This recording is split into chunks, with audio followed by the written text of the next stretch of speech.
So, good afternoon, all.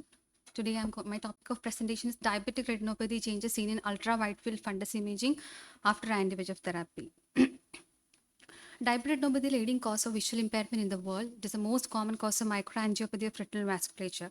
As we all know, microangiopathy is the hallmark of diabetic retinopathy, which causes microvascular leakage and capillary occlusion, result in the hypoxia of the retina and release of VEGF. The VEGF is a potent stimulator of angiogenesis and neovascularization.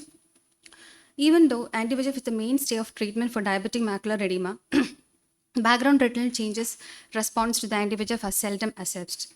The image here, we can see the comparison of the image visual field. In this is a field that has been taken from the conventional fundus picture, which involves a 50 to 55 degree of the field, but in ultra wide field it takes about 200 degree of the field.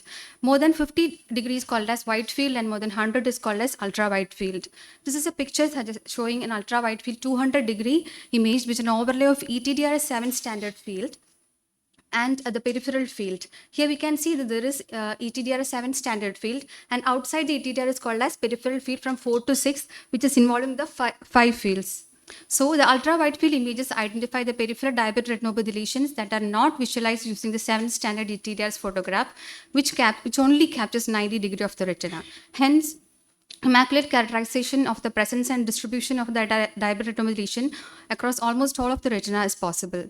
My aim and objective are to determine the treatment response of diabetic retinopathy defining and grading lesion in background retina following multiple anti-VEGF injections, and to look for diabetic retinopathy changes within the standard ETDRS field and peripheral field outside the ETDRS field using ultra-wide field imaging.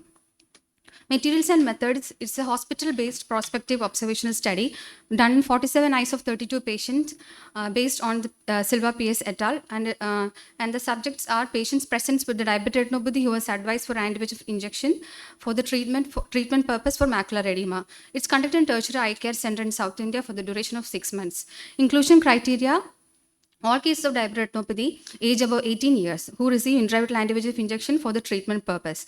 Exclusion criteria is the presence of any ocular disease like glaucoma, previous trauma, or any other retinal diseases other than diabetic retinopathy, myopic refractive error more than 6 diopter, eye media opacity, eye previously treated with intravitreal steroids or panretinal photocoagulation, and any recent intraocular surgery within 3 months.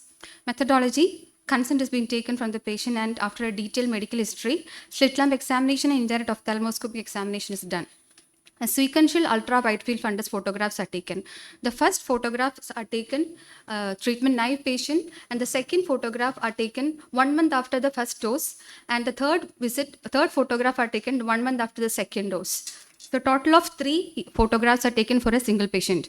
The grading of the diabetic retinopathy was based on using ETDRS classification. These are the lesions that has been studied. In this hemorrhages and microaneurysm, has been quantitatively calculated by using markers.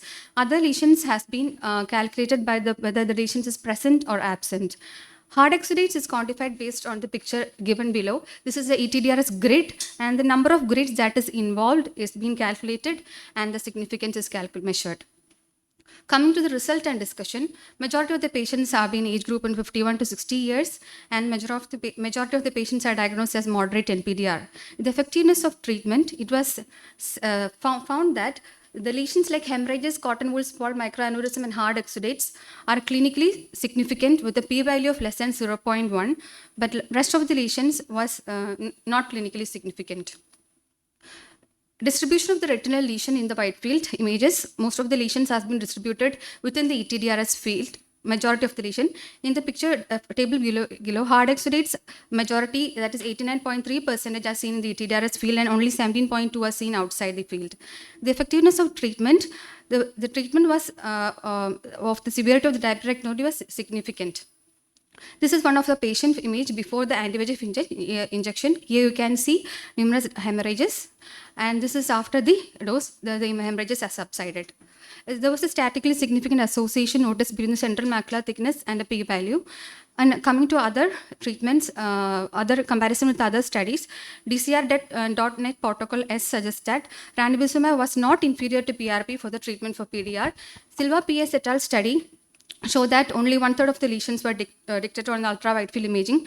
And DCR protocol W trial showed that over 2 years, aflibercept reduced the risk of development of vision threatening complications severe in PDR. And Sophie Burnett et al. Conclusion and recommendations.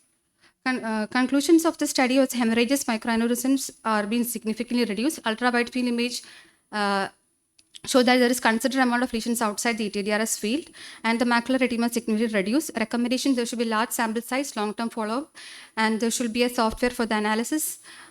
These are my references.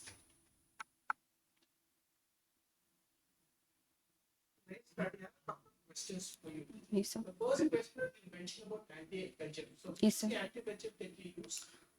Sir, majority it was Avastin was used. Mentioned in your study. No, sir. Actually, it was not. Okay.